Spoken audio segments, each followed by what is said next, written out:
ગીરગઢડા તાલુકાના ફુલકા ગામની ગૌચર જમીનમાં ગેરકાયદેસર પ્રવૃત્તિ કરી રસ્તો બનાવતા solar craft power India company સામે રોષ. ગીરગઢડા તાલુકાના ફુલકા ગામમાં ગૌચર જમીન પર રસ્તો બનાવતા ગ્રામ પંચાયતના કોઈપણ જાતનો ઠરાવો વિના સવિરાજ સોલાર ક્રાફ્ટ પાવર ઇન્ડિયા પવનચક્કી કંપનીઓએ કેટલીક ખાનગી માલિકીની જમીન ખરીદી કરી અને ભાડાપટ્ટાથી રાખીને પવનચક્કીઓ ઊભી કરવાની કામગીરી હાથ ધરવામાં આવી હતી.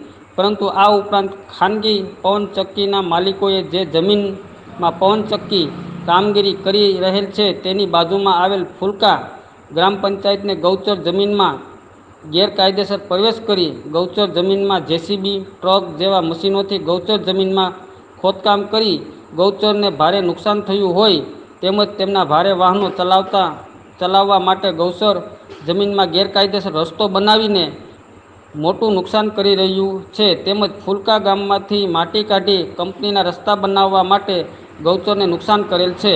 ગ્રામ પંચાયતના જવાબદાર પદ અધિકારીઓ ગૌચરમાં કોઈપણ પ્રકારનું ખોદકામ કે રસ્તા નહીં બનાવવા લેખિત રજૂઆત કરી હતી, પણ તેઓએ તેમની આ ગેરકાયદેસર પ્રવૃત્તિ ચાલુ રાખેલ છે.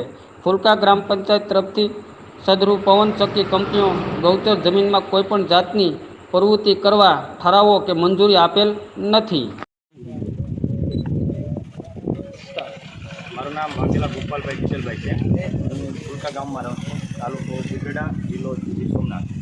હવે આ લોકો અમારા ગામમાં જે પવનચક્કીનો જે પ્લાન્ટ આવેલો છે એ લોકો અમારા ગૌશરણમાં કહેવાય કે કોઈ જાતની પરવાનગી વિના, બરાબર, પંચાયતની કોઈ લોકોએ પરવાનગી લીધી નથી, ગામમાં કોઈ આગેવાનોને પૂછ્યું નથી, વગર કોઈની પરવાનગી વિના લોકો રસ્તો બનાવે છે, જ્યાં ત્યાં રસ્તો નાખે છે, એના વાહનો હલાવે છે, જેથી કરીને અમારે ગૌશરણમાં બહુ મોટું નુકસાન થાય છે.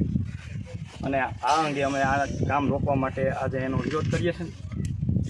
આ અંગે તમે કોઈને જાણ કરી છે ખરી? હા, ના, ગીરગઢડા મામલતદાર કચેરીમાં રજૂઆત કરેલી છે.